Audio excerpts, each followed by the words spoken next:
In a territory of 100 square li, a tenth should be occupied by mountains and hills, a tenth by glades and morasses, a tenth by valleys, dales, and running water, a tenth by cities, towns, and highways, a tenth by barren fields, and 4/10 by fertile fields. In this way, 50,000 workmen can be fed. Those mountains and hills, glades and morasses, valleys and dales, are able to provide the required material, and the cities, towns, and highways are sufficient to accommodate the people concerned. This was the proportion according to which the early kings regulated the land and divided the people. Now, the territory of Qin comprises 5 times 1,000 square li, but the soil fit for growing corn cannot occupy more than 2/5. The area of the fields does not come up to 1,000,000 mu, and the produce and treasures of its glades and morasses, of its valleys and dales, and of its famous mountains and big rivers are also incompletely utilized. This means that the population is ill proportioned to the territory. The neighbors of Qin are the 3 Jin states, and of these, Han and Wei are fond of employing soldiers. Their territory is narrow, but their population is numerous. Their dwellings are built higgledy-piggledy, and they live close together. Their grain production is small, and merchants charge interest.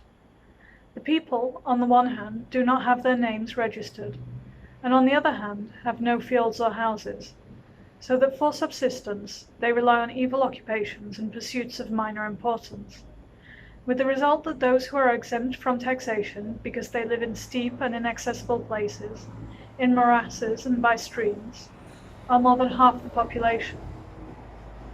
Therefore, it would appear this condition where the territory is not sufficient to support the population is still worse than that where, as in the case of Qin, the population is insufficient to fill the territory. In reflecting upon the nature of the people, what they desire are fields and houses. Now, whereas it is probable that these are what Qin does not have, it is beyond doubt that Qin has them in surplus.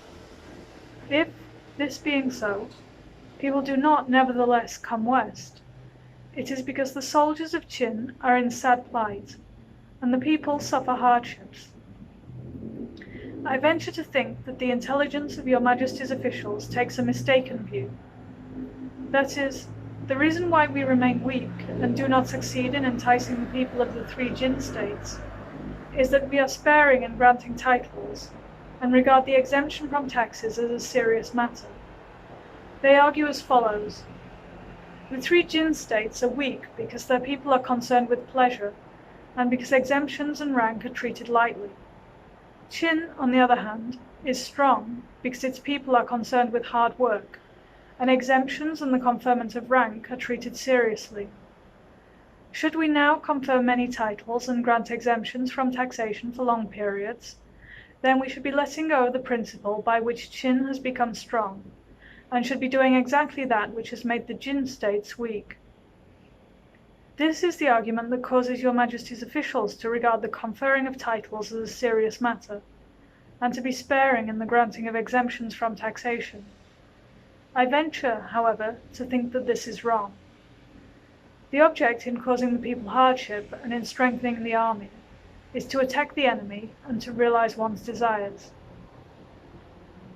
The Art of War says, "If the enemy is weak, the army is strong." This expression means that one does not fail in attack, but the enemy fails in defense. Now, for 4 generations, the Jin states have gained no victory over Qin. Since the time of King Xiang of Wei, the times that the 3 Jin states have been defeated by Qin in small or big battles, in open battle, or in storming defended cities, have been innumerable. The reason that in spite of this they do not submit to Qin is that Qin has been able to conquer their territory, but unable to captivate their people. Now, if your Majesty will issue a favorable proclamation to the effect that those soldiers of the various feudal lords who will come and submit will be granted exemption for 3 generations without hearing anything of military affairs, and that those who live within the 4 boundaries of Qin, in the mountains and on the slopes, on hills and in marshes, will not be called upon for 10 years for military service, and if this is made clear in the law, it will be possible to create 1,000,000 workers. I have said before, in reflecting on the nature of the people, what they desire are fields and houses. Now, whereas it is probable that Jin does not have these, it is certain that Qin has them in surplus. If, in spite of this, the people do not migrate westward, it is because the soldiers of Qin are in sore plight, and the people suffer hardships. Now, if they are benefited with land and houses, an exemption from taxes for 3 generations is granted them. That is, if a point is made of giving them what they desire, and of not causing them to perform what they dislike, then all the people from east of the mountains will migrate westward. Moreover, to state the case frankly, if you do not act thus, you may fill the empty and wastelands and produce natural wealth so that 1 million people are engaged in the fundamental occupation, and the benefits will be manifold. But how will you prevent the soldiers from failing in their attacks? Indeed, the trouble with Qin is, on the one hand, that if it raises soldiers and wages war, the country is poor, and on the other hand, if it remains quiet and farms, the enemy obtains respite. Your Majesty cannot combine success in these 2 fields. So, although for 3 generations it has waged successful wars, yet it has not subjected the empire. Now, if the old population of Qin are engaged in warfare, and if the newcomers are caused to occupy themselves with agriculture, then even though the army may stay 100 days outside the frontier, within the borders not a moment will be lost for agriculture. Thus, you may be successful both in enriching and in becoming strong. When I speak of soldiers, I do not mean that all should be raised and mobilized to the last man, but according to the number of armies, soldiers, chariots, and cavalry that can be furnished within the territory, cause the old population of Qin to serve as soldiers, and the new people to provide fodder and food.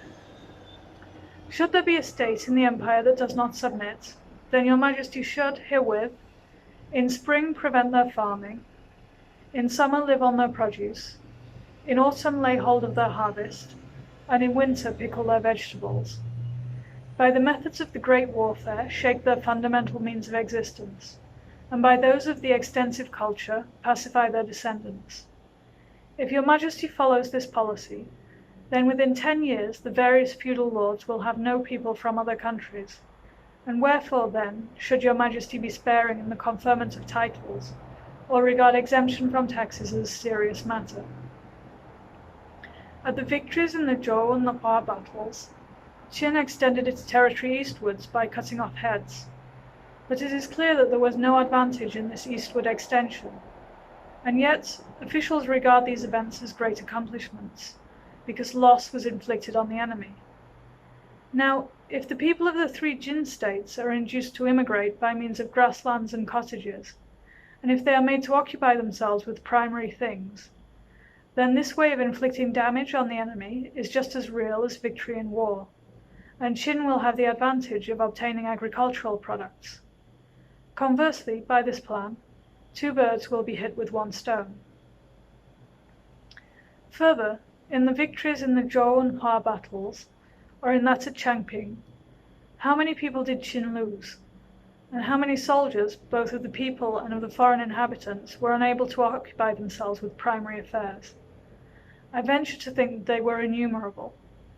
Suppose amongst your Majesty's ministers there should be one able with half these losses to weaken Jin and to strengthen Qin as much by the victories as in these battles. Then would your Majesty no doubt grant him big rewards. Now by the method which I propose, the people would not have a single day's scuttage, nor would the officials have the expense of great sums of money, while Jin would be weakened and Qin strengthened by more than 3 battles. But if your Majesty still does not approve, then your servant is too stupid to understand it. Amongst the citizens of Qi was one Dongguo Chan, who had very many desires and wished to have 10,000 pieces of gold. When his retainer begged for a monetary subsidy in case he would obtain that money, he would not give it, saying, "I want to use it to obtain a fief." His retainer became angry, and left him and went to Song, saying, "This is being stingy about what he has not, therefore he is now in a worse position than when he first had me with him." Now Jin has the people, and Qin is sparing in the granting of exemptions from taxes. This is being stingy about what one has not, with the result that one loses what one might have. Is this not just like Dongguo Chang's being stingy about what he did not have, and so losing his retainer? Moreover, in antiquity there were Yao and Shun, who in their lifetime were praised. In the Middle Ages there were Tang and Wu, during whose reigns people submitted. These are the three kings who are praised by 10,000 generations and are regarded as sage kings. Yet their methods cannot be applied in later times.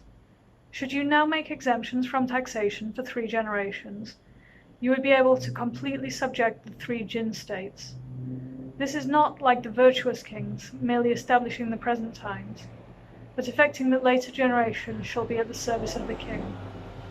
This, however, does not mean that I do not welcome a sage, but it is difficult to await a sage.